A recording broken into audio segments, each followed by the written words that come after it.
చంద్రబాబు గారు ఏం చెప్తారు ఒక మాటలో చెప్పాలంటే? చంద్రబాబు గారు ఒక మంచి అడ్మినిస్ట్రేటర్, ఒక మంచి పరిపాలన విభాగంలో కలిగిన వాడు, రాజకీయ దురంధరుడు. రాష్ట్రాన్ని అభివృద్ధి పదంలో తీసుకువెళ్ళాలంటే అది ఆయన వల్ల మాత్రమే సాధ్యం, ఇంకెవ్వరి వల్ల సాధ్యం కాదు. నాట్ ఎట్ ఆల్ అండి. ఆయన బాగుండాలి, ఆయన బాగుంటే రాష్ట్రం మొత్తం బాగుంటుంది, ఆయన బాగుంటే రాష్ట్రం అభివృద్ధి పదంలోకి వెళ్తుంది. మళ్ళీ అమరావతిలో పూలు పూపించాలన్నా, రాష్ట్రం ఢిల్లీని తలదని రాజధానిగా కావాలన్నా కేవలం ఒకే ఒక్క వ్యక్తి బాబు గారు సార్. ఆయన బాగుంటే రాష్ట్రం మొత్తం బాగున్నట్టే, దీంట్లో ఎటువంటి సందేహం లేదు సార్. నారా లోకేష్ గారు ఏం చెప్తారు? నారా లోకేష్ గారు తాతగారి బాటలో, తండ్రి గారి బాటలో, అల్లుడు గారి అంటే మామగారు ఉంటారు కదా, మామగారు సో బాలకృష్ణ గారి బాటలో వెళ్తుంటారు. ఆయన ఏంటంటే గట్టి పట్టుదలని భావిస్తాను సార్. ఎందుకంటే మంగళగిరి కాన్స్టిట్యున్సీ ఎన్టీ రామారావు గారి తర్వాత మళ్ళీ ఎవరు గెలిచింది లేదు. ఎందుకంటే ఈజీ గెలుస్తుంది. మా గుంటూరు, విజయవాడ మీకు తెలుసు, గుంటూరు వెస్ట్ ఎప్పుడు అక్కడ ఎవరి నుంచున్నా ఈజీగా గెలుస్తారు. అది టీడీపీకి అడ్డ.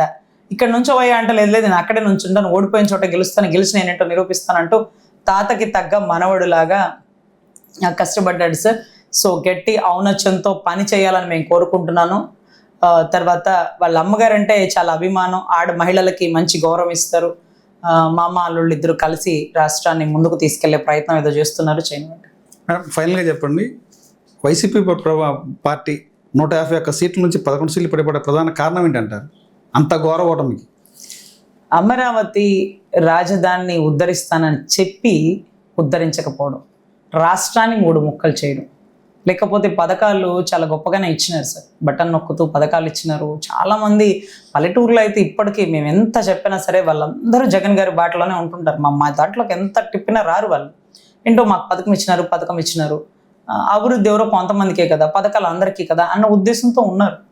సో ఆ అభివృద్ధి కూడా ఆయన చేసి ఉంటే కొంత లెక్క జనాలకు అర్థమై ఉండేదేమో. ఎందుకంటే అమరావతిని నేను చేయను, 3 ముక్కలు, అక్కడ ఒకటి ఇక్కడ ఒకటి అంటూ పోనీ అదే మాట ముందు ఉంటే ఎన్నికలు అంటే ఒక మాట మీద స్టాండ్ అయి ఉండేవారు. మనం చేయలేము, ఇది అమరావతి కరెక్ట్ కాదు. ఎందుకంటే పవన్ కళ్యాణ్ గారు కూడా అంత భూమి ఎందుకనే మనకి 2014-19 నుంచి బయటకు వచ్చేసింది. కానీ ఈయన మాత్రం 33,000 ఎకరాలు డెవలప్ చేస్తాను, ఇంకా గొప్పగా చేస్తానని మాట ఇచ్చి మాట తప్పారు.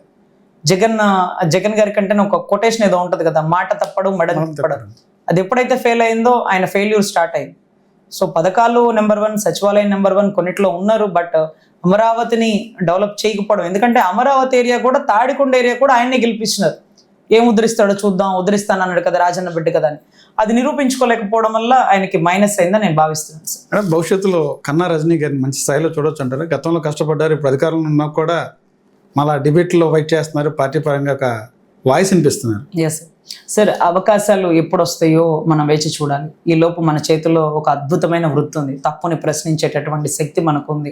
మనం ధర్మంగా పోతాం, యథార్థాలు చెప్తాం. యథార్థవాది లోక విరోధి అని ఒక్కొక్కసారి మనం మాట్లాడే మాట వల్ల చాలా కఠినంగా ఉంటుంది, కానీ అది యథార్థం. సో ఒక్కొక్కసారి అవకాశాలు రావచ్చు, ఒక్కొక్కసారి మనం మాట్లాడే దాని వల్లే అవకాశాలు పోవచ్చు. కానీ అవకాశాలు పోయినాయి కదా అని మనం ధర్మం తప్పి పక్కకు వెళ్ళకూడదు సార్. ఇప్పుడు రేపటి రోజు సుగాలి ప్రీతి గారి కేసు విషయంలో కానీ ఎక్కడన్నా నిలబడాల్సి వచ్చిన చోట ఇది తప్ప ఒప్ప మంచి చెడు అనేది మనకు అనవసరం అవుతుంది. అది ధర్మం, మనం నిలబడాలంతే, నిలబడతాం. ఒక 2 ఏళ్ళు 3 ఏళ్ళు వచ్చే నామినేటెడ్ పదవుల కోసమో లేకపోతే అవకాశాల కోసమో కాదు సార్. గొప్ప సిద్ధాంతవాది పవన్ కళ్యాణ్ గారని మేము బాగా నమ్ముతున్నాం. ఆయన సిద్ధాంతాలు గొప్పవి. ఆయన సిద్ధాంతాలు ఇప్పుడల్లా ఏమీ లేవు సార్. ప్రజెంట్ ఆయన రాష్ట్రం అభివృద్ధి పదంలో తీసుకెళ్ళాం.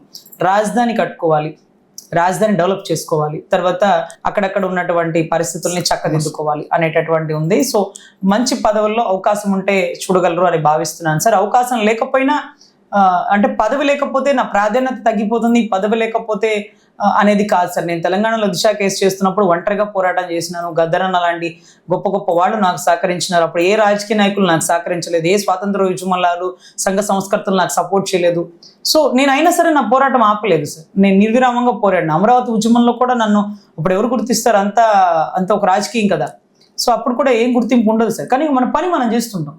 సో ఎంత గొప్పగా పని చేసినామంటే ఫలితం ఆశించకుండా పని చేసినాం కాబట్టి చంద్రబాబు గారి దగ్గర నుంచి పిలుపు వచ్చింది, పవన్ కళ్యాణ్ గారి దగ్గర నుంచి పిలుపు వచ్చింది. ఆయన పిలిచారు, 40 నిమిషాలు మాట్లాడారు. నీకు ఇష్టమైతే ఈ సేవలు పార్టీకి అందించాలని నువ్వు అనుకుంటే మనస్ఫూర్తిగా పార్టీలోకి స్వాగతిస్తున్నాం తల్లి, మంచి పదవితో నీకు వెల్కమ్ చెప్తామంటూ కళ్యాణ్ గారు మాట్లాడారు. ఇవన్నీ కూడా మనం కష్టపడి ఫలితం ఆశించకపోతే అవే వస్తాయి. అదే నేను పార్టీ నాయకులకు చెప్తుంది, ఇప్పుడు మీకు కూడా చెప్తుంది. మీకేం పదవులు వస్తాయి, ఏమన్నా ఆశించచ్చా అంటే మనం పని చేద్దాం. ధర్మం ప్రకారం మనం నమ్ముకున్న కృష్ణుడు మనల్ని ఎప్పుడు చెయ్యి వదలడు, ఖచ్చితంగా మనకి ఆ మంచి అవకాశాలు వస్తాయని భావిద్దాం. అంతేకాని వస్తాయని ఉద్దేశంతో పని చేయకూడదు. పదవి ఉంటుంది కదా అని పని చేయకూడదు. పదవి లేకపోయినా పదవి ఉన్నా మనం ఒక పోరాట ధోరణితో, ఒక న్యాయవాదిగా తప్పుని ప్రశ్నిస్తాం, యథార్థాలని బయటపెడతాం.